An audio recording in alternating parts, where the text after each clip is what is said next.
often throughout the year to understand what's working, what's not working. Our retention rate is 96%, so that really speaks to what does work. Our turnover rate is 15%. The industry average is 54%.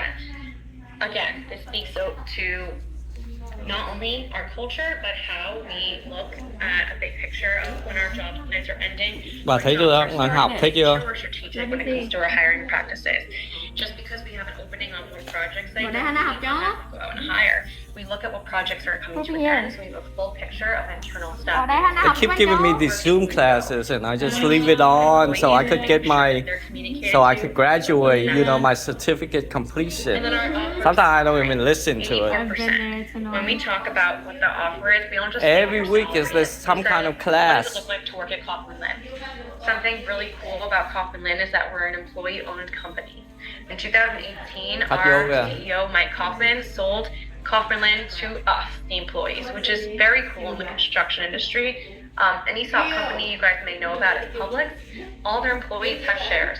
People who are retiring at Publix and worked there for 50 years are like millionaires. So Kaufman Lin, since 2019, has become an employee-owned company. This is a great selling point and a great retention strategy as well. As employees are here after a year, they start getting stock. Every single year, we get our share value. Ours is coming out in about a week. That is directly attributed to the success that the employees put in every single day. When you're spending money at Kaufman Lin, you really think of it as your own dollar, because it truly is. So it's a very cool thing that we're all owners, and I think that goes back to our culture and the pride that we have in our work, because it is all of our company. And that is the presentation. Okay. Fantastic, Taylor. I am actually so happy that you share all of these best practices to train your employees, build positive culture in the construction industry. I know many of us really learn from it. But at this time, I always answer wrong. They give you like a quiz at the end, true and false question, and what I've learned. And I would like I said thank you for all the information. I learned a lot. To ask questions to this great, ladies who has a lot of experience, and ask your questions about our topic for today. Anything that you would like to ask about challenges. Sorry, Jeff, go ahead. There is a question in the chat. Before we go, I want to thank Katie and Taylor. Especially, I do want to point out that this ties into a lot of the other courses. Communication has been a thread in almost every topic and in almost every part of leadership and training for small business. So you tie that in with the culture aspect. One thing somebody once told me years ago, that a culture is going to be created no matter what.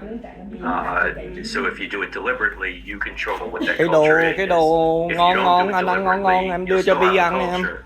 You just won't control what that culture is. Now, the question, there's a couple of questions. I know what the first one was. The hiring by referral has its risks. How have you been successful with this method of recruiting? And then I don't know if the person who asked this, Cerebellus, if I mispronounced the name, what kind of risks might you be referring to? But Taylor, I think that's for you. Sure. For me personally, if I'm referring someone to the company I work for, it my own myself. I'm speaking for this person, I'm vouching for them. So I'm less likely to refer somebody who isn't right for the job, because then it'll directly tie back to me. So we found that people really only refer people that they know will be productive and successful here, just because they know what that looks like since they're currently an employee. A lot of times we have external recruiters that send us resumes. They don't know the project, they don't know the people, they don't know our culture, they don't know our SOPs, but you know who does? Our employees. So I find it much less riskier when we have our employees refer people.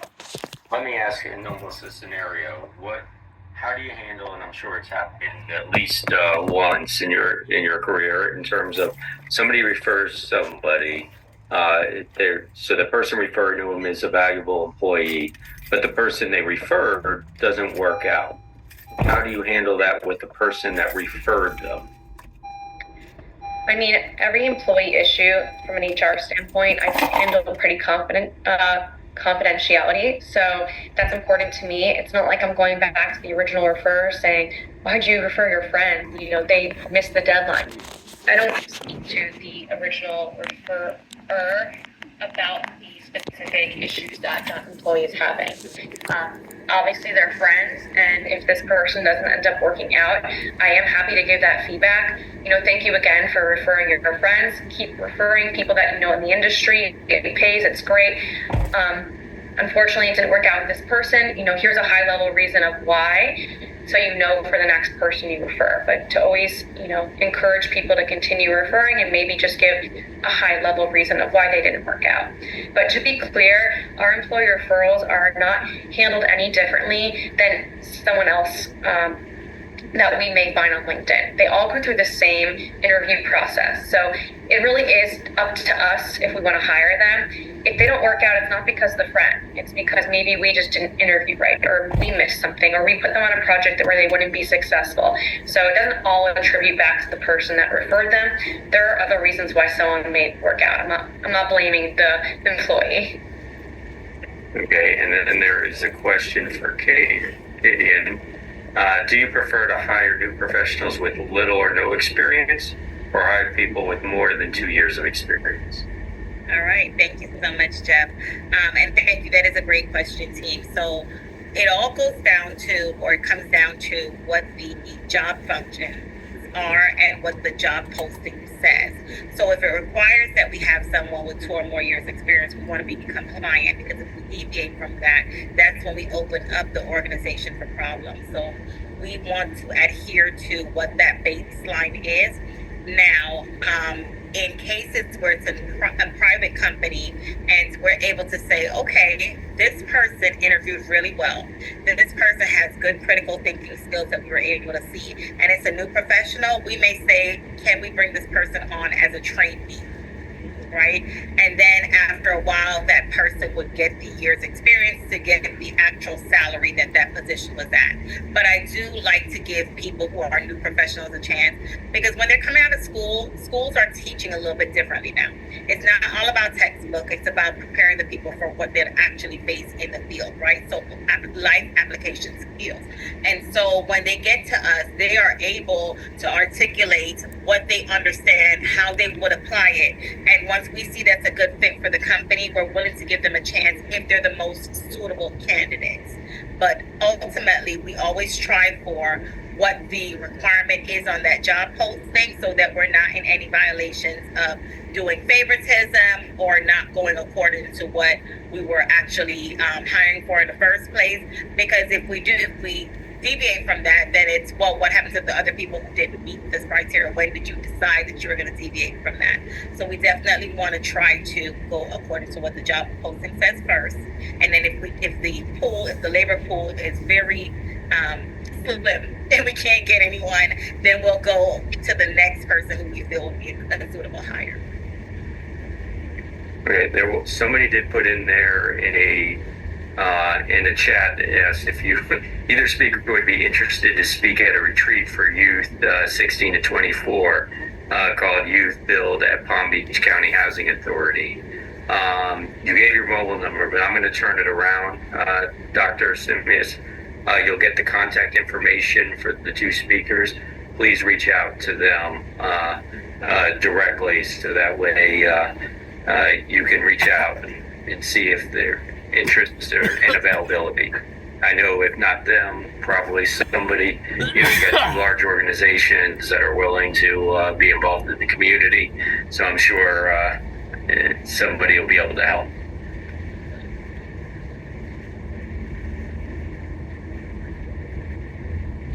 All right. So for those who need additional information for Kadion and Taylor, Stephanie will include their information in the follow-up email tomorrow. so you can get that information as well. Thank you so much for having us. Taylor, I have a question about, you mentioned about guidebook. You're using a guidebook for your mentorship program. So can you describe, did you create this guidebook? Like you said, there are topics, and tell us about more about this practice that you do. Yeah, sure. I'll actually share my screen and show you our mentor handbook.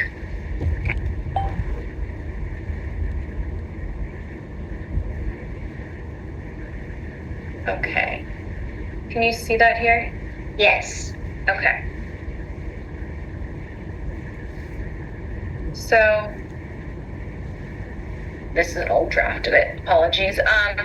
But the intent of our mentor handbook is to understand the roles of the people that are in this meeting. So the inquirer and the relationship that you have with this person, making sure you feel safe and comfortable and open.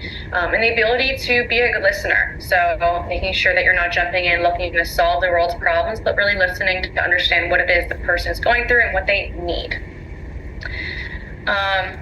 So every 4 months we talk about checking in on your goals. Job performance. We give prompts on how to have these conversations. Obviously, as you become more well-versed in mentoring, you don't need to use the script, but we set people up at first with some prompts on how to start these conversations. What do you want to do with your career? How can I help support you? What are your aspirations?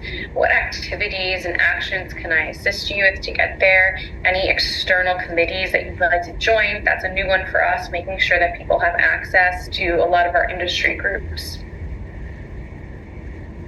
Job satisfaction. How are you feeling about KL? Giving measurable stats on 1 through 10 scale. How are you liking being part of the KL family?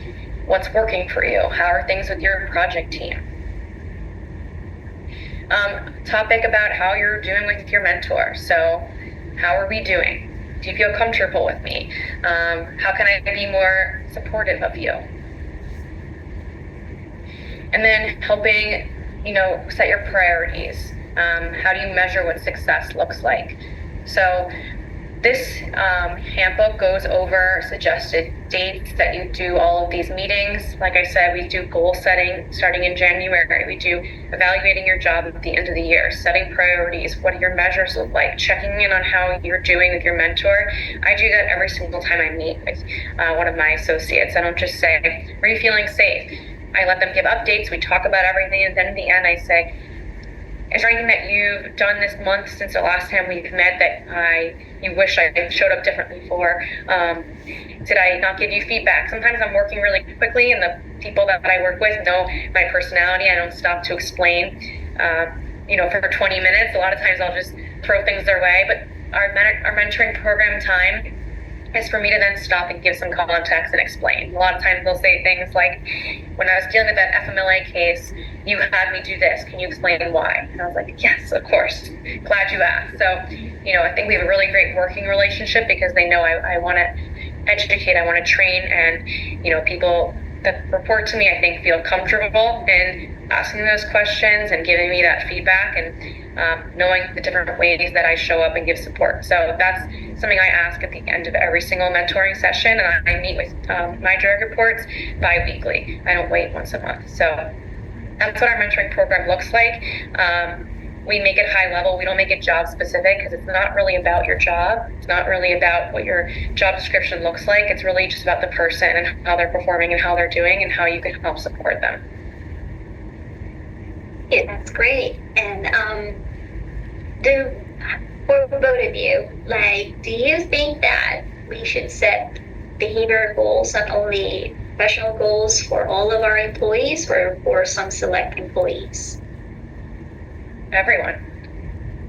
I say all of our employees. You want to be uniform in an application. I can imagine any employee at any company not having the opportunity to set goals. I mean, our front desk receptionist was hired as a receptionist, and she set goals, and now she's our office manager. And she's working towards other accreditations to be an executive assistant. I mean, whatever her career path looks like that she wants to achieve, I'm going to help her achieve it. And I think everyone should have the opportunity to work towards something. Hey, any other questions? This is so exciting. I learned a lot today. Any other? Nope. I don't know about you, Katie, but I love that HR is being associated with exciting topics. Same here. So happy. Usually when HR calls, people don't want to answer. So thank you all for answering and being engaged. This is exciting for us, I think. I know. So any last words, message from you, Katie, and then Taylor? Go ahead. I wanted to say, Taylor, thank you so much for partnering with me on this, because I feel like it's a good overview or a good opportunity for the attendees to see that HR are partners and that we're not actually out to end people's jobs, right? But there's actually a part of us that trying to develop people, to grow people, to help them to actually get to where they want to be. So that's why I love looking at your career pathing map. That was great. But thank you all for the opportunity to share. I hope that you take this information and you try to implement it at your businesses. I'm excited to learn how your business grows. I'm grateful that you did ask in the chat if we could speak with you all, or information is there. And if you need me, and I don't want to speak for Taylor, but I think she's already said it herself, she's available as well. Taylor? Yeah, I think Katie said it as well. Like a lot of times, or even on TV shows like The Office, you'll hear HR just getting involved when someone's in trouble or when they're being fired. That's definitely not the case. I say like the life cycle of an employee, cradle to grave. I know it's morbid, but there's so much more to an employee's lifespan at a company than just the end, which we're talking about that people are so scared of. There's the training, there's employee satisfaction, there's so much that comes with an employee and their experience at a company that HR is directly tied with. So partnering with HR, training, rewards, recognition, everything that has to do with the employee experience, rely on your HR partner. And if you don't have one, get one. That's a great way to retain your employees, investing in them. So, I love HR, and I think if you're using it right, and it's not just for the scary aspects of HR, then you're doing it right. So that's what I'll sign off with saying. I'll reinforce, because I've worked with Taylor for 8 years, and I've seen different companies, different HR professionals, or different models. And the one thing which Taylor keeps mentioning, and Katie mentioned, the cultural aspect. Taylor lives that, and she dives into that. And so I can tell you from my perspective, from my department, we don't view HR as the just sort of the hire fire department. It's because Taylor has made it where she's involved helping the other departments be successful, to communicate, to recruit, to retain, to I think we have a big positive workforce committee that I believe Taylor was the champion of that for quite a while. Still may be, I'm not even certain, but so my direct report is now, because that was one of her goals. So now she's the chair of the committee this year. And so people are associating HR with, you associate with what you see them and what the cultural aspect is. So that's why I keep going back to that cultural aspect. If your actions has to match with the words. If they're just words, it doesn't matter. If the actions match it, then people are going to feel it. And Taylor is considered a partner to all the departments, because her actions have backed up that cultural aspect. Thanks, Jeff. Thank you very much, Katie and Taylor. I enjoyed planning with you. I appreciate, receiving the course outline for this, and you executed it really well. I'm so happy for this session. So upcoming for next week, this will be the last but not least, we will have our marketing strategy session with Kaufman's Vice President, I think, of communication. Am I right, Jeff and Gina?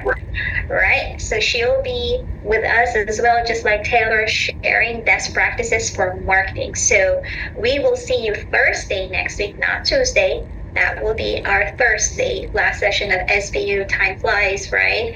And then please make sure that you save the date on July 10th to see each other at Palm Beach State College. That will be our networking opportunity as well. So we would love to meet you in person.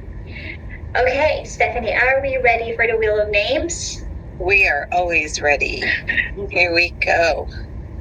Wheel of Names. All right, Jeff, you got it.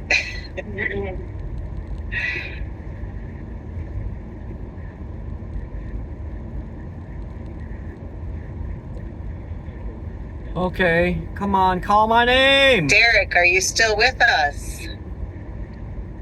I am. Wow. All right. Congratulations. You are our winner this week of our gift card sponsored by Kaufman Lynn. We thank them so much for their sponsorship. You will get an email tomorrow, and your gift card will be on its way. It will be digital. Thank you. You're most welcome. I got a quick question or quick request. This is Evelyn Sajay. So when I originally signed up for I never win. the program.